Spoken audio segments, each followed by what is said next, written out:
Allahu Akbar, Allahu Akbar, Allahu Akbar, Allahu Akbar, Allahu Akbar, Allahu Akbar, Allahu Akbar, Allahu Akbar, Allahu Akbar, Allahu Akbar, Allahu Akbar kabira, walhamdulillahi katsira, wa subhanallahi bukratan wa asila, la ilaha illallah, wallahu akbar, Allahu akbar, walillahil hamd. Alhamdulillahil wahidil qahhar, alladzi arsala Muhammadanil mukhtar, huwallazi qala inna a'tainakal kautsar, fasholli li rabbika wanhar, inna syani'aka huwal abtar. Ashhadu an la ilaha illallahul ahadul jabbar, al mutakabbirul muta'alis sattar, wa ashhadu anna sayyidana Muhammadan abduhu wa rasuluhu, as-sayyidul jinni wal bashar. Allahumma sholli ala nuril anwar wa sirril asrar wa tiryakil aghyar wa miftahi babil yasar, sayyidina Muhammadinil mukhtar wa alihil adhar wa ashabihil akhyar, adada ni'amillahi wa ibdali. Amma ba'du, fa ya ibadallah rahimakumullah, usi nafsi wa iyyakum bitaqwallah, wa hussukum ala ta'atillah wa ta'ati rasulihi fi kulli waqtin la'allakum tuflihun.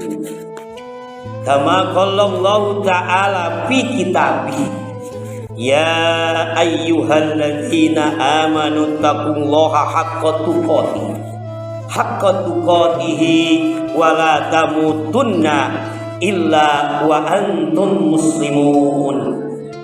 Qala Allah ta'ala fi kitabih wa huwa asdaqul qailin, a'udzu billahi samil alim minas syaitonir rajim. Falamma balagha ma'ahu sa'ya qala ya bunayya inni ara fil manam anni adbahuka fanzur madza tara. Qala ya abatif alma tu'maru satajiduni insyaallahu minas sabirin.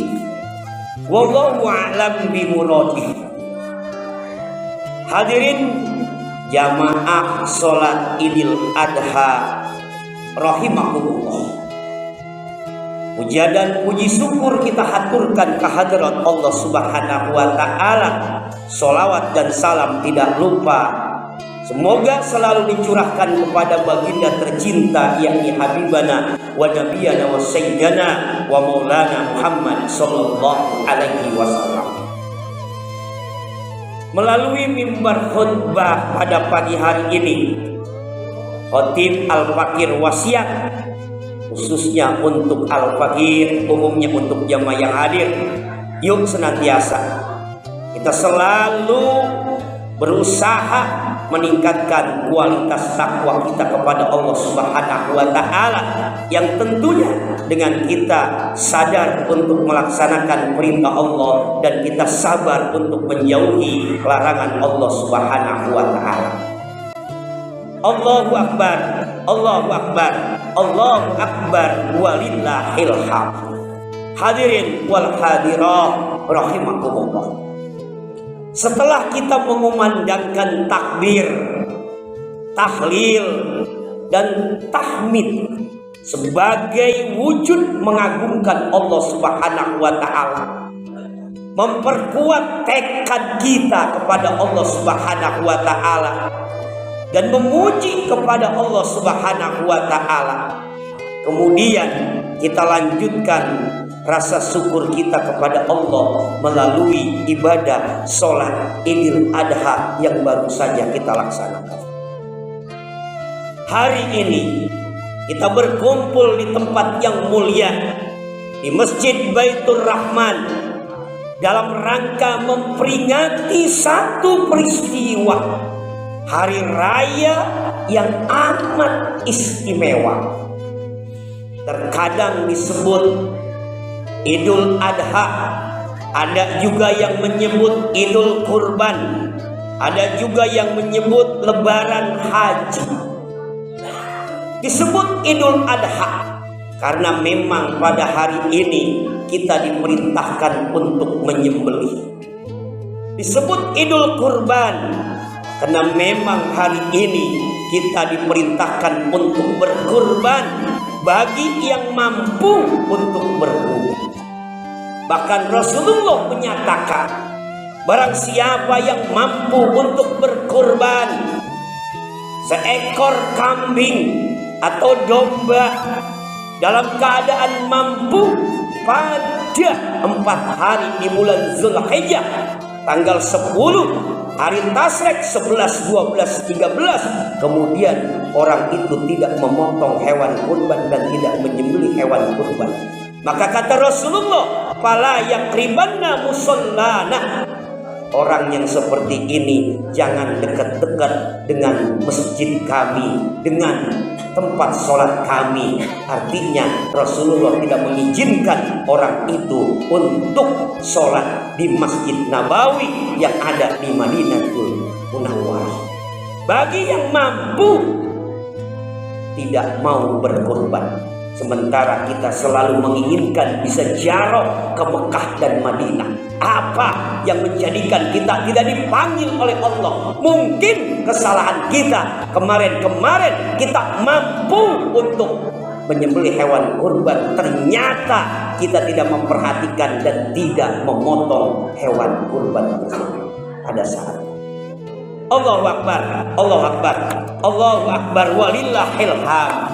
Hadirin wal hadirah rahimakumullah.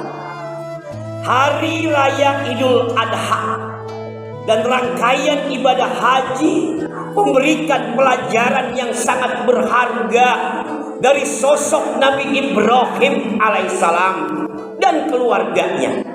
Keteladanan yang harus kita ambil dari Nabi Ibrahim, dari Ismail, dan dari Siti Hajar. Salah satunya adalah semua kita harus menjadi pribadi yang tangguh, pribadi yang kuat. Karena hidup ini baik dalam kondisi enak maupun menderita, dalam kondisi senang maupun susah, yang jadi pejabat maupun orang biasa, yang sehat maupun yang sakit, yang kaya maupun yang miskin, semua itu membutuhkan ketangguhan pribadi. Inilah yang membuat seseorang menjadi yang mengagumkan.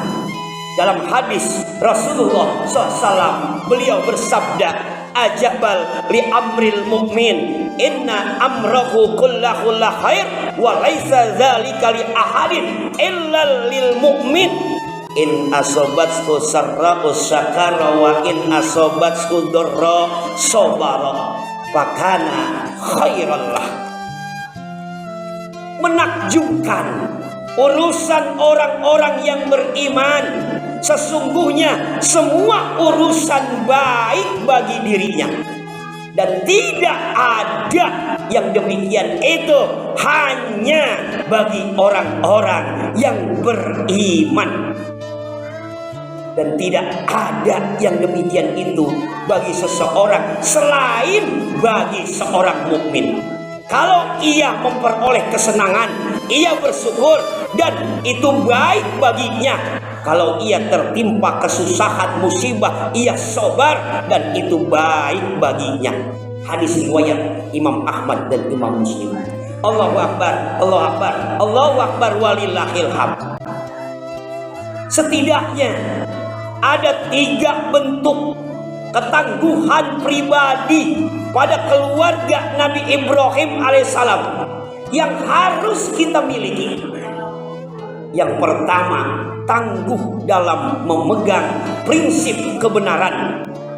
Meskipun resikonya sangat besar, Ibrahim alaihissalam harus menghancurkan berhala. Cara itu yang ampuh untuk membuka dialog dan cara berpikir para pembesar. Justru Nabi Ibrahim divonis zolim dan harus berhadapan dengan pengadilan yang zolim, sehingga beliau pun Nabi Ibrahim divonis hukuman mati dan eksekusinya dengan cara dibakar hidup-hidup. Beliau Nabi Ibrahim alaihissalam begitu tangguh memegang prinsip kebenaran, dan inilah yang hilang dari banyak orang, dan inilah yang kebanyakan sudah hilang daripada kebanyakan orang-orang yang ada saat ini. Faja'alahum dudadan illa kabiran lahum la'allahum ilaihi yarji'un. Qalu man fa'ala hadza bi alihatina innahu laminaz zalimin. Qalu sami'na fatan yadhkuruhum yuqalu lahu Ibrahim. Maka Ibrahim membuat berhala-berhala itu hancur berpotong-potong, kecuali yang terbesar dari patung-patung yang lain, agar mereka kembali untuk bertanya kepadanya. Mereka berkata, siapakah yang melakukan perbuatan ini terhadap Tuhan-Tuhan kami, kata mereka. Sesungguhnya ia termasuk orang-orang yang zolim. Mereka berkata, kami dengar ada seorang pemuda yang mencela berhala-berhala ini, namanya Ibrahim. Maka kami menjadikan mereka itu orang-orang yang merugi. Allahu Akbar, Allahu Akbar, Allahu Akbar walillahil hamd. Ketika eksekusi membakar Nabi Ibrahim benar-benar dilaksanakan, maka Allah Subhanahu wa ta'ala memberi pertolongan.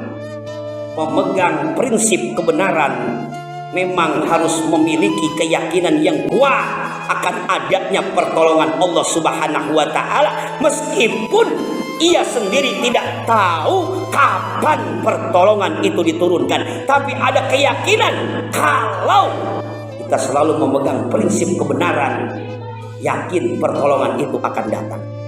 Qalu harrikuhu wansuru alihatakum in kuntum fa'ilin. Kulna ya naru kuni bardaw wassalaman ala Ibrahim wa aradu bihi kaida faja'alnahumul akhsarin. Yang artinya mereka berkata, bakarlah Ibrahim dan minta tolonglah kepada Tuhan-Tuhan kalian jika kalian ingin bertindak. Maka Allah, kata Allah, kami berfirman, wahai api, jadilah engkau dingin dan keselamatan bagi Ibrahim. Mereka bermaksud berbuat makar ke Nabi Ibrahim, tapi kata Allah, faja'alnahumul akhsarin, maka kami menjadikan untuk mereka orang-orang yang merugi. Itulah yang pertama, tangguh dalam memegang prinsip kebenaran. Yang kedua, tangguh berusaha mencari sesuatu yang halal. Inilah yang ditunjukkan oleh Siti Hajar. Sesulit apapun keadaannya, mencari rezeki yang halal merupakan sesuatu yang harus dilakukan. Mewujudkan kedekatan kepada Allah Subhanahu wa ta'ala tidak boleh membuat kita berdiam diri, duduk saja di masjid tanpa mau berusaha dan berikhtiar. Dengan sebab itulah Allah Subhanahu wa ta'ala bagi yang tangguh dalam berusaha akan memberikan rezeki yang memang sudah disediakan. Betapa penting usaha yang halal sehingga diabadikan dalam rangkaian ibadah haji dan umroh, yakni sa'i namanya. berlari-lari antara Safa dan Marwah, yang artinya sa'i itu adalah usaha. Huwallazi ja'ala lakumul arda dzalula famsu fi manakibiha wa kulu mir rizqi wa ilaihin nusur. Yang artinya dialah yang menjadikan bumi itu mudah bagi kamu, maka berjalanlah di segala penjurunya dan makanlah sebahagian dari rezekinya, dan hanya kepadanya lah kamu kembali setelah dibangkitkan. Allahu Akbar, Allahu Akbar, Allahu Akbar, walillahil hamd. Yang ketiga, tangguh dalam ketaatan. Ketika Allah Subhanahu wa ta'ala sudah memerintahkan kita melakukan sesuatu, kita sudah paham dan yakin kalau itu perintah, maka kita harus melakukannya, melaksanakannya meskipun sangat berat, tanpa banyak alasan ini dan itu. Terkadang perintah dari Allah datang, dicari alasan beribu-ribu alasan, dicari dalil beribu-ribu dalil untuk tidak melakukannya. Nabi Ibrahim mengajarkan tangguh dalam ketaatan. Nabi Ibrahim alaihissalam tidak beralasan, tidak mau beralasan, apalagi harus bawa-bawa perasaan. Maka beliau siap melaksanakan perintah menyembelih anak tercinta Ismail. Sementara Ismail sebagai anak yang baru gede, baru remaja, bukan hanya siap, tapi juga mendorong ayahnya untuk tidak ragu-ragu melaksanakan perintah Allah tersebut. Kolaborasi antara anak dan ayah yang soleh dua-duanya. Inilah namanya ketangguhan di dalam taat, sesuatu yang amat kita butuhkan.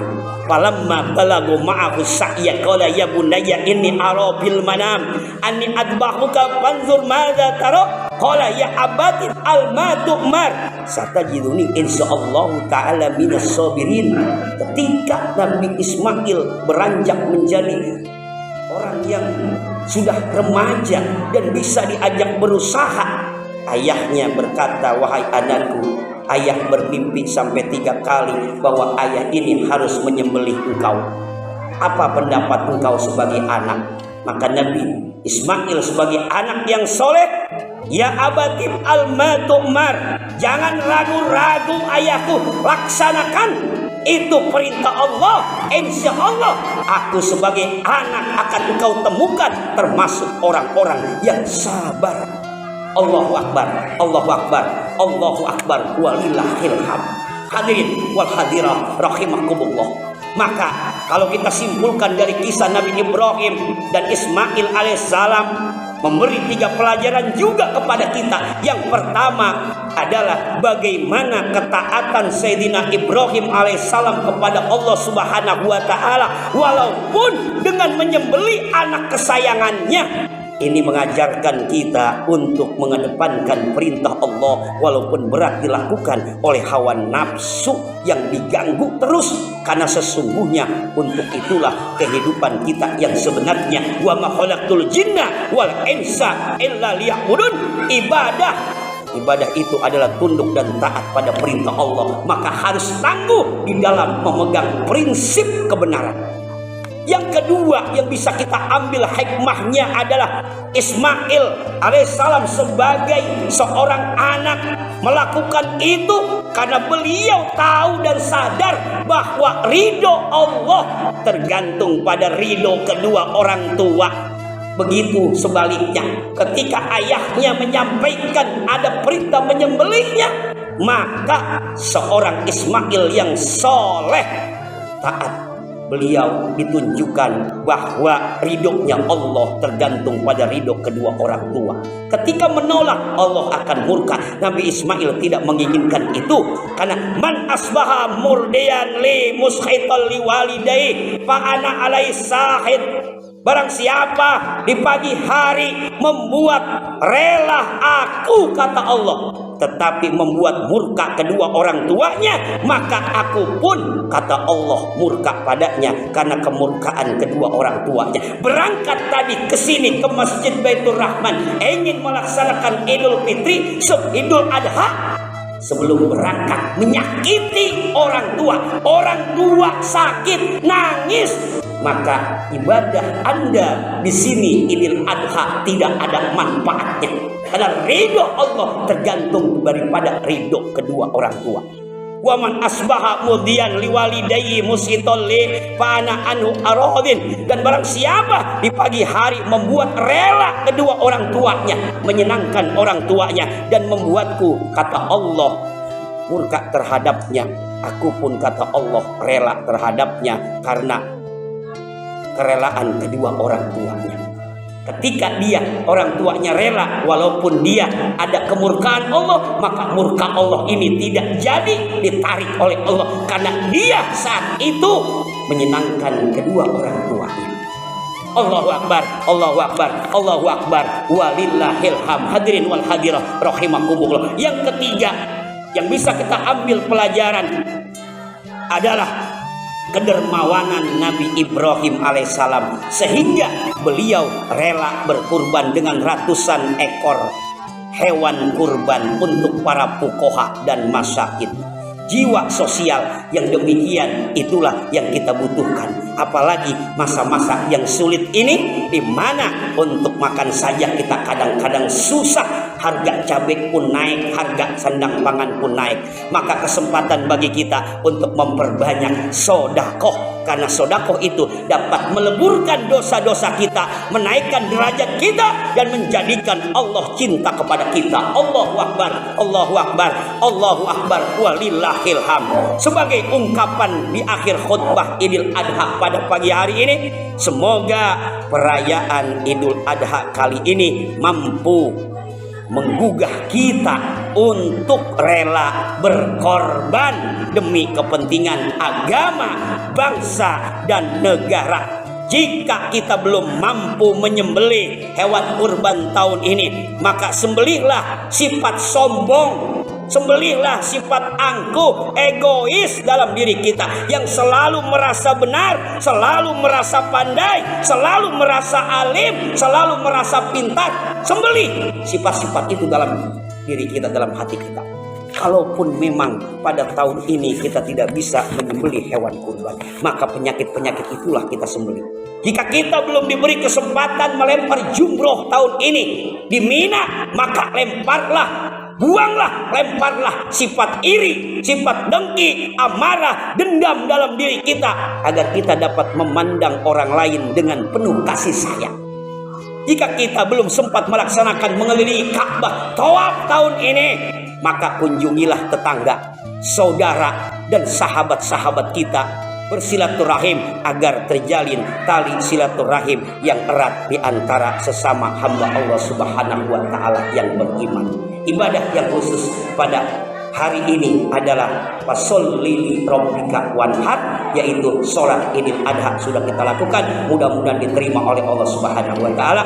Dan selanjutnya ada ibadah menyembelih hewan kurban, dan kita tasarukan kepada orang-orang yang berhak menerimanya. Mudah-mudahan segala amal ibadah kita diterima oleh Allah Subhanahu wa taala. Allahu Akbar, Allahu Akbar, Allahu Akbar, walillahil hamd. Barakallahu li wa lakum bil Qur'anil azim wa nafa'ani bima fihi minal ayati wa zikril hakim wa taqabbalallahu minni wa minkum tilawatahu innahu huwas samiul alim. Aqulu qouli hadza astaghfirullahal azim li wa lakum wa lisairil muslimina wal muslimat wal mu'minina wal mu'minat fastaghfiruhu innahu huwal ghafurur rahim.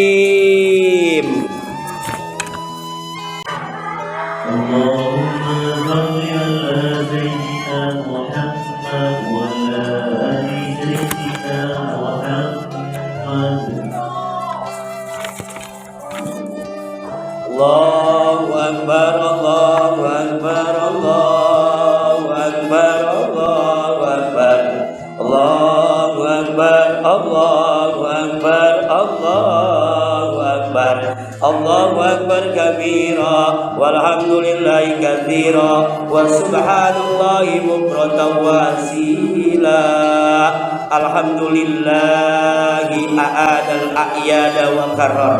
Ahmaduhu subhanahu wa ta'ala an khalaqa wa sawar.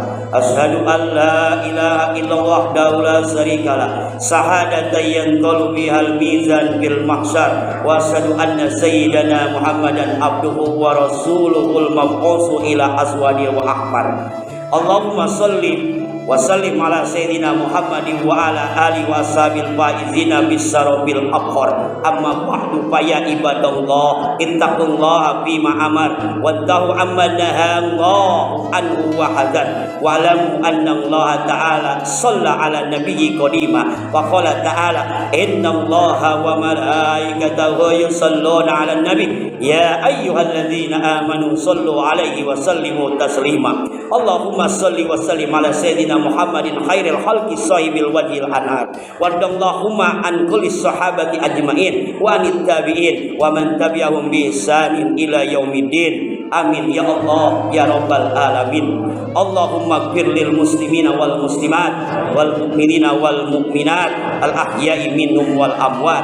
Allahumma aizzil islam wal muslimin wa asli jami' ulatil muslimin wa ahlikil kafarata wal mubtadi'ata wal musyrikin wa dammir a'da ad-din wa ahli kalimataka ila yaumiddin. Allahumma rabbana hablana min azwajina wa dzurriyyatina qurrata a'yuni waj'alna lil muttaqina imama waj'alna lil muttaqina imama waj'alna lil muttaqina imama. Rabbana atina fid dunya hasanah wa fil akhirati hasanah wa qina adzabannar. Allahu akbar, Allahu akbar, Allahu akbar. La ilaha illallah wallahu akbar, Allahu akbar, walillahil hamd. Wassalamualaikum warahmatullahi wabarakatuh.